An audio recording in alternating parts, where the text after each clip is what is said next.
Nosotros, para hablar sobre este tema, es que estamos en comunicación con Ivonne Amores. Ella es una comunicadora popular de Nuestro Americano. Hola Ivonne, ¿cómo estás? Te damos la bienvenida, te agradecemos por tu tiempo y para arrancar te queríamos preguntar cuáles son los puntos que reclama la CONAIE y también cuál es la situación actual en las calles en el día de hoy. Bueno, muchas gracias por la invitación a Barricada TV, un medio de Continente aliado además de la comunicación popular y alternativa. Nos encontramos en la jornada 16 de paro, como bien decías tú.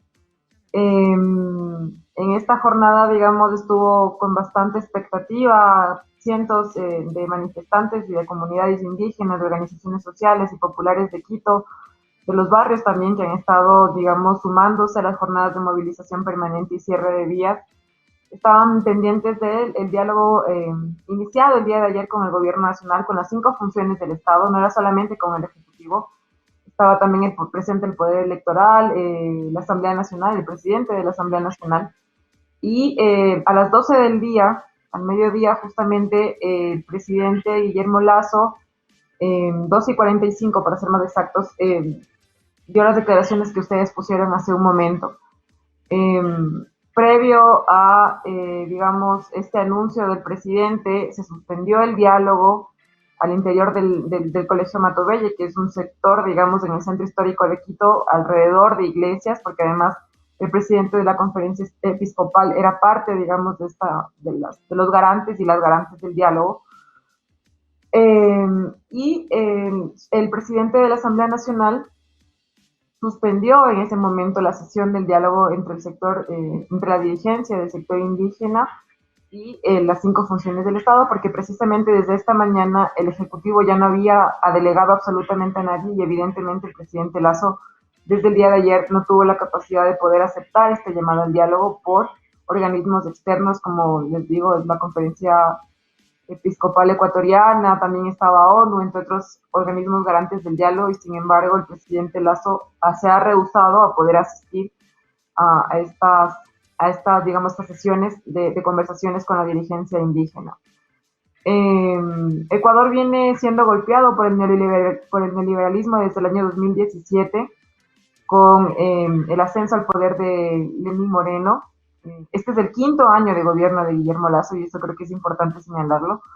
No es casual la profundización que estamos teniendo en este momento de las brechas sociales, el incremento de desnutrición infantil, el incremento de personas con empleo adecuado, el incremento de desempleo en el país. Actualmente sumamos el 47% de la población no tiene un empleo adecuado. Hemos vuelto a la desnutrición aguda infantil. Hay un 27% de niños y niñas en este país que no pueden comer ni siquiera de manera o garantizar de alguna manera una comida al día. Hemos vuelto a la precarización de la educación pública. Nuestros niños y niñas tienen que recibir clases en aulas con goteras, en pupitres, en los que sus papás tienen que hacer una minga para poder poner unos clavos para que no se caiga el pupitre, la mesa, la silla donde están los niños recibiendo clases. eh, Han vuelto, digamos, a implementar toda esta noche neoliberal que ya hemos visto en los 90, pero que ahora en Ecuador está pasando también. Hay despidos masivos en el sector salud, incluso. Me digo que este es el 5.º gobierno de Guillermo Lasso, porque justamente quienes estuvo en el gobierno de Lenín Moreno fue la bancada del presidente Lasso, y además en ese momento, en octubre del 2019, ya estaban, digamos, conceptualizando la matriz de opinión de clase por los medios hegemónicos, digamos, la culpa es del correísmo que financia las movilizaciones, la culpa es del narcotráfico que también está permeado. Ecuador, además, está siendo golpeado fuertemente, como ya han visto a nivel internacional, por una profunda crisis carcelaria. Hasta el momento han dejado más de 400 asesinados, porque el Estado es cómplice de estas masacres que han habido en las cárceles del Ecuador. Y es un Estado indolente, es un gobierno indolente que no ha tomado ningún tipo digamos, de política de seguridad. Por el contrario, frente a las demandas que existen en el tema penitenciario, ha habido complicidad con los grandes carteles para dejar morir a la gente al interior. Frente a las demandas ciudadanas que son legítimas, además, en este paro nacional del 2022, este junio, Lo único que ha recibido la gente ha sido respuesta con gases lacrimógenos, con perdigones. Tenemos hasta el momento 6 personas muertas, tenemos más de 180 juicios y criminalizados y encarcelados injustamente y encarcelados injustamente. Tenemos más de 160 heridos y heridas. Entonces, digamos que todo este detonante es por todo el cúmulo de descontento que también ha sumado el gobierno de Guillermo Lasso. Actualmente el presidente Lasso cuenta con menos del 11% de aprobación por la población. Todo esto también, digamos, en la cotidianidad se siente. Un litro de aceite hasta hace un año que el presidente Lasso inició su periodo de gobierno costaba $1.50 para que puedan, digamos, tener una idea mucho más práctica del encarecimiento de la vida y por qué también en Quito los barrios populares, en todo el país en general, los sectores populares se han levantado y han cerrado vías. Actualmente un litro de aceite cuesta $4. Digamos, y en ese sentido también ha ido incrementando los combustibles semana tras semana. Evidentemente, si suben los combustibles va a haber una afectación inmediata a la canasta básica, una canasta básica que actualmente está en $468, perdón, en $728, y el sueldo básico es $465. Entonces, frente a todo este escenario, se produce, digamos, una unificación de las demandas populares y justamente la CONAIE presenta este pliego de 10 peticiones en las que se recogen, entre varias cosas, la no minería ilegal, por ejemplo, en los territorios amazónicos. También se recoge el congelamiento y baja del precio de los combustibles, porque como digo, es evidente el encarecimiento directo que sufren los hogares clase popular frente a estas medidas neoliberales y que además son respuesta al Fondo Monetario Internacional, al que seguimos pagando a pesar de tener unas reservas internacionales de 8.000 millones y que el sector salud, por ejemplo, haya tenido que ser declarado en emergencia porque los hospitales no tienen ni siquiera gasas. Ivonne, bueno, después de esta extensísima y clarísima descripción de la situación que nos diste en este contexto y sumado al corte del diálogo de Lasso, ¿vos creés posible una salida democrática? Y si nos podés profundizar o explicar esto de la muerte cruzada y si se podrá implementar. Bueno, actualmente se encuentran reunidos en asamblea los compañeros y compañeras de las comunidades indígenas, que además sí quiero puntualizar en una cosa, y es que yo decía también al inicio que este es el quinto gobierno de Guillermo Lasso porque el carácter autoritario que se tuvo, digamos, en las movilizaciones con Lenín Moreno son idénticas. Desde el año 46, por ejemplo, en el caso de Lenín Moreno no se acusaba a personas por rebelión. Lenín Moreno lo hizo, con todo su aparataje estatal, hubo persecución política por el caso, por falsas acusaciones bajo el supuesto de rebelión.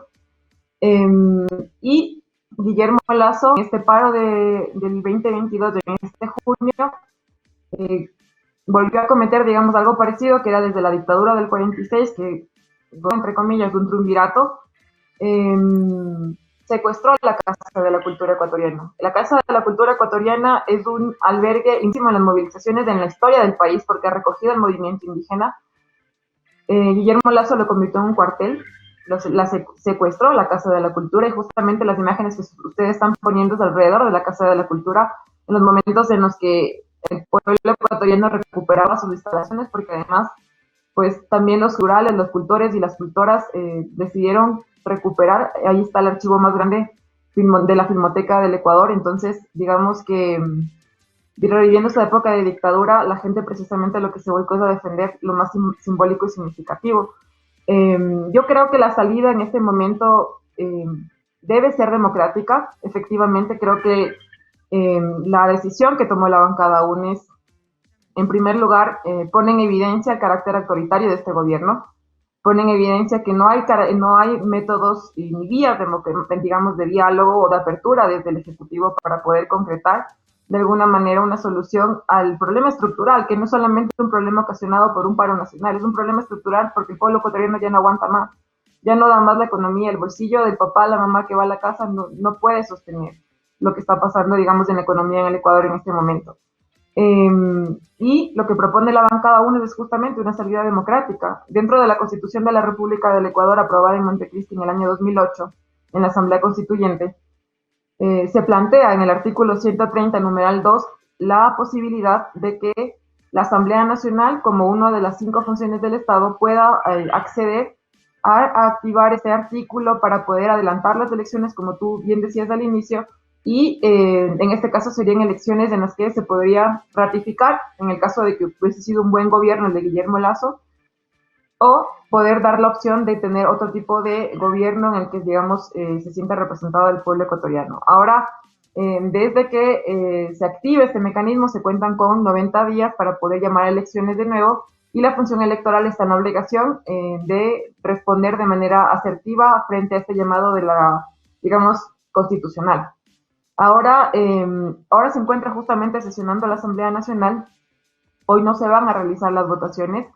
Justo estaba hablando con compañeros, digamos, igual en las redes de comunicación y decían que hay una decisión para que se pueda recoger la votación mañana y ver de qué manera se logra aglutinar, digamos, la salida democrática y constitucional a este problema. Ya hemos visto que Guillermo Lasso no tiene voluntad de diálogo, no tiene voluntad de mediar con el pueblo ecuatoriano, porque al final es eso. Y lo único que ha hecho es, en base a la represión, dar respuesta en su desesperación por sostenerse con uñas y dientes a un poder en el que cada vez está más legitimado y en el que además cada vez hace más daño al pueblo ecuatoriano. Ivonne, habiendo vivido el estallido también en octubre de 2019, en tiempos de Lenín Moreno, seguida de la represión que sucedió en aquel momento, ¿crees que lo que está sucediendo ahora con Lasso es una continuidad de esas políticas? Sí, de hecho yo creo que es una, de manera personal, es una agudización de las políticas neoliberales. Digamos que en términos coloquiales, Lenin Moreno aplana el terreno y Guillermo Lasso está poniendo el cemento encima, ¿no? Está concretando todo lo que faltaba por, digamos, por acordar con el Fondo Monetario Internacional, con el mismo Banco Mundial. Vimos no sé, la desproporción de su visita, digamos, o su reunión con el embajador de Ucrania y decidió congelar el comercio exterior con Rusia. Hay una total miopía, digamos, desde el tema de relaciones internacionales, por un lado, en el tema de política interna mucho más. Hay una crisis de seguridad, ha incrementado en grandísimos números de sicariato. La violencia que se vivía al interior de lo que se vive al interior de las cárceles se ha extrapolado hacia las ciudades y eso evidentemente hace que se genere un clima de inseguridad bárbaro, digamos, a nivel del país y que finalmente eso revierte, digamos, a la continuidad de, bueno, Lenín Moreno comenzó con los falsos positivos, con el asesinato de periodistas y continuamos ya con masacres carcelarias. Es una exacerbación de la violencia a nivel estatal por la falta de control, pero también por la falta de presupuesto, por la falta de aplicación de políticas sociales, porque, digamos, y ya de manera clara, hay una oda al fascismo en este momento en Quito y obviamente no se hubiese podido ver ese resultado si un Lenin Moreno de por medio.